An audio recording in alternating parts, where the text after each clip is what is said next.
I've been on this bench almost 25 years, and never have I ever been insulted in the fashion you just insulted this court. No. My turn.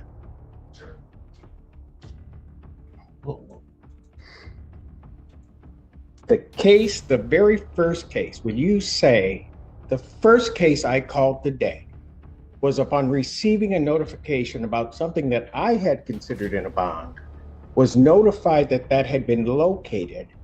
This court, to the defendant's benefit, set that hearing without notice to any side. I set the hearing. So to be fair to all of the parties, I receive motions all the time regarding bond.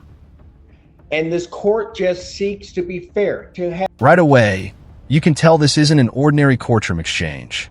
The judge isn't just addressing the legal issue. He's responding to what he believes was a direct attack on the court's integrity. In any courtroom, credibility matters almost as much as the evidence itself. The real question is, can this hearing recover from such a heated start?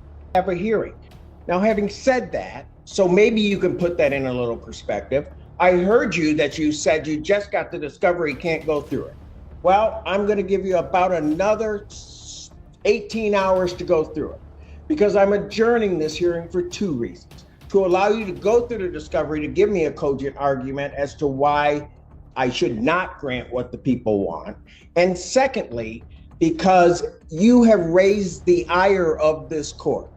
I am not going to punish your client by what was one of the most ignorant statements I have heard about the conduct of this court from any counsel in all of my years. I will not, by any means, punish him for that. I do not make my decisions out of anger. I'm adjourning this to tomorrow, May 10th, noon. All the parties are ordered to be here. That is all. That is all. Noon tomorrow. All right. Court does call the case, People State of Michigan versus James Whitley.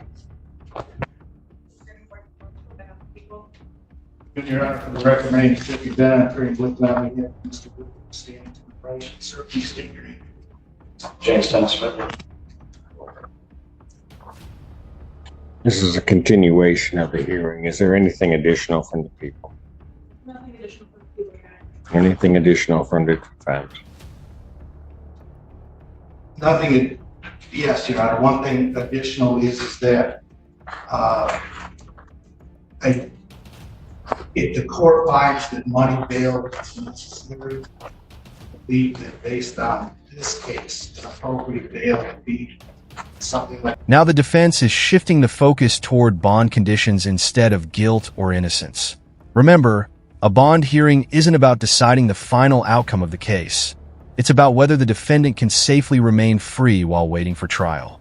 But as you'll see, the judge has serious concerns that go far beyond money. 10,000. The current bond conditions regarding specifically a GPS tether with the exclusion zone and the drug and alcohol testing, I think, address what the primary concerns are in the report. He was intoxicated, and of course he should not be drunk. But the reason I think primarily that the $150,000 insurance bond was excessive is he has no history of any violence whatsoever. In fact, well, can I just stop you there, because I have some concerns about the representations of what happened that were made to the magistrate at the time, and some of them made to me yesterday. I went back and listened to the arraignment, and my understanding is that the alleged victim in this case contacted the defendant to pick her up from Chelsea bowling lanes or something along those lines? He went to Chelsea Lanes to make sure she got home safe. But she was intoxicated. Right. And then after that is when this ensued. I'm having difficulty, well, let's put it this way. According to what I have, he shouldn't have been driving. That's number Well, one. he wasn't tested. The allegation is that he was intoxicated. I don't believe he agrees with that characterization. Mr. Bennett, do you know what you said at that hearing regarding intoxication? Well, first of all, I don't think there are two issues there. One, he wasn't supposed. My understanding is his license is revoked with restrictions, and that his activities in going there that night would not have been within his restrictions on his license. Okay. Right? Secondly,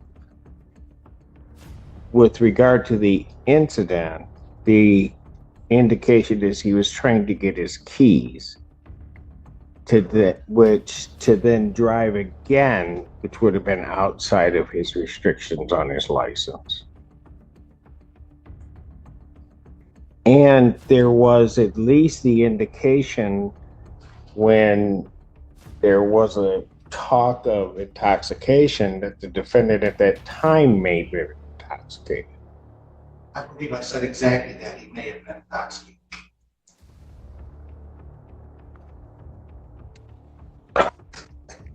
Can I address that concern or not? Go ahead. Your Honor, if that's the concern is that he was driving when this happened, then an added condition of he can't be driving without a valid license. No. My problem is with the whole story. Because This is where the hearing takes a dramatic turn. The judge isn't convinced by the timeline, and every answer seems to create even more questions. When a story starts changing in court, judges pay very close attention. Do these explanations actually fit the evidence, or are they making the situation even worse? why is he getting his keys to drive when he's not supposed to be driving? Is what I'm having difficulty even understanding the offenses you're telling me they may have existed at that time. She was intoxicated at Chelsea Lanes. He wanted to try to drive her home. She refused. She drove her cell phone. I haven't seen the alcohol test. I don't know whether or not she tested or not. He followed her home to make sure she got there okay. The parties, he had generally, I believe, according to the report, spent most nights there. Then they got into an argument and he tried to leave, couldn't find his keys, and that's when the incident, the bed, the phone, and the glass break came.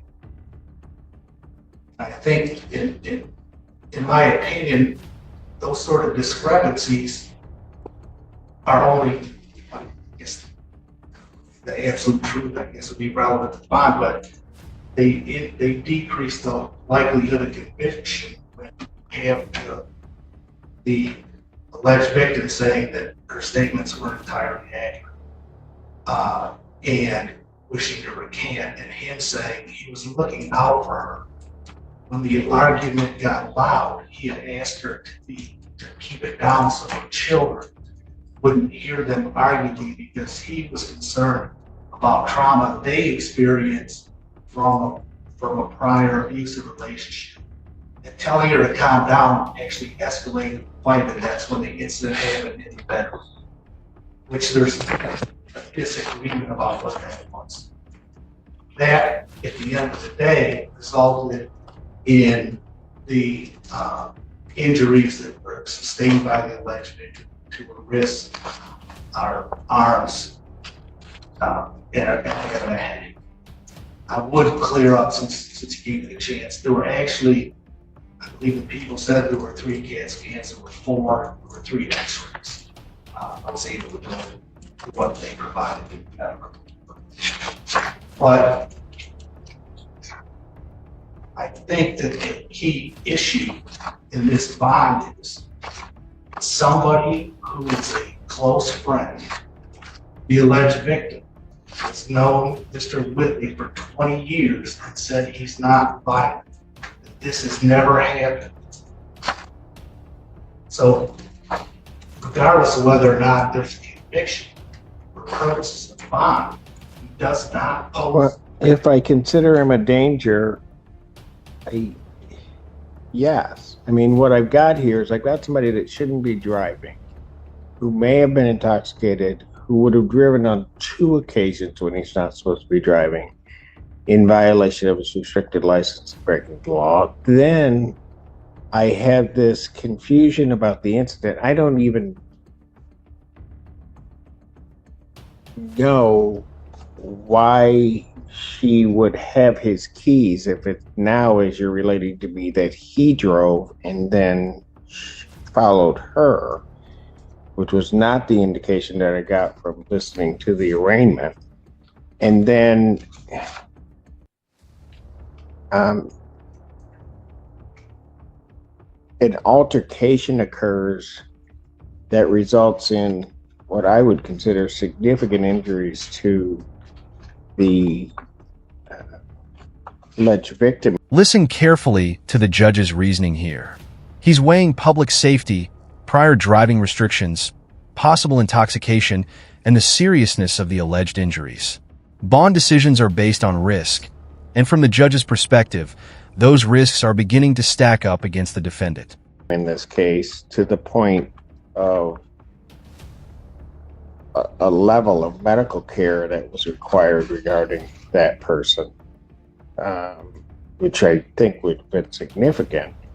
And then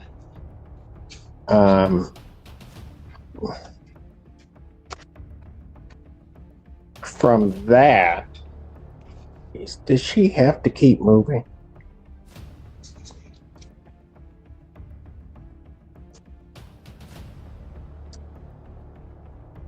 And then,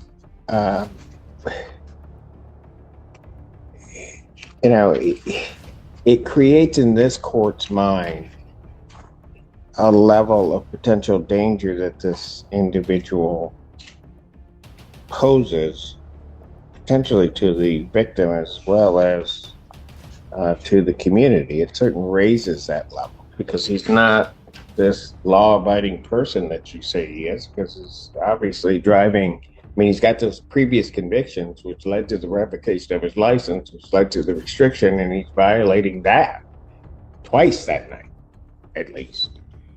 So, I don't know.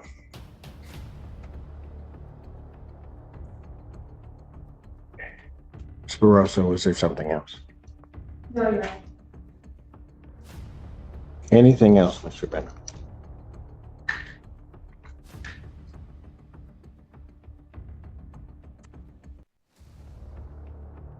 Anything else, sir? No, I just don't know. I get that he was driving.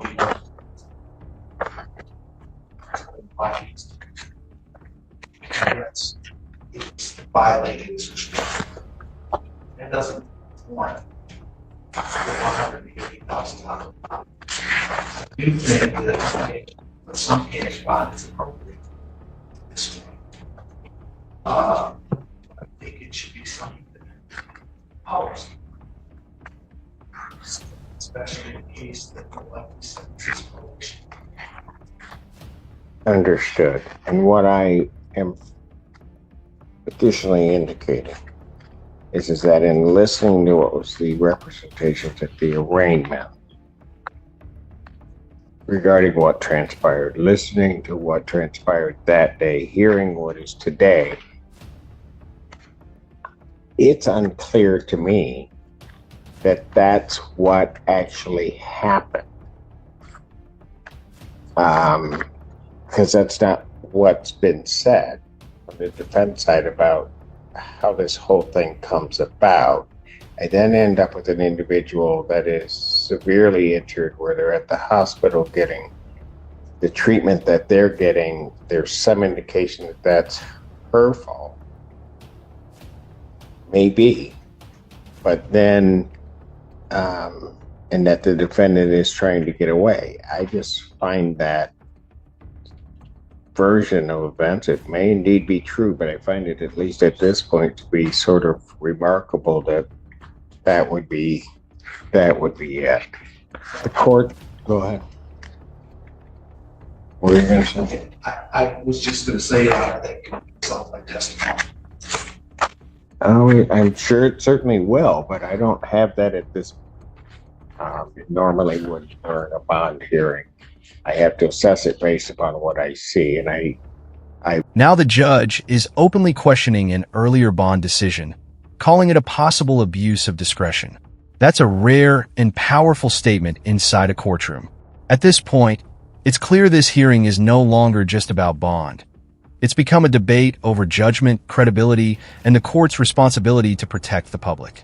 I would say also, with all due respect to the magistrate of this court, that making a statement of giving a PR, but then indicating that the people might file an emergency bond motion, how she'd know that, I do not know. But that, from my perspective,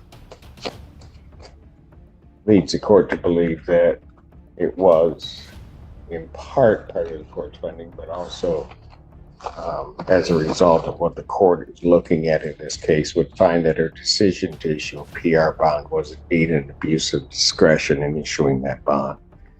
The court will leave all of the conditions that she set in place. I will set the defendant. And here's the final decision, a $35,000 cash bond. After reviewing the conflicting accounts and the potential danger to both the alleged victim and the community, the judge makes it clear that caution outweighs trust. Do you think this ruling was justified, or did the court go too far? Defendant's bond in the amount of $35,000 cash surety.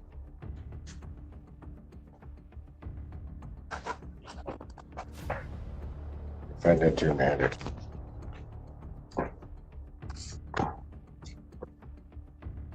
Thank you, Your Honor.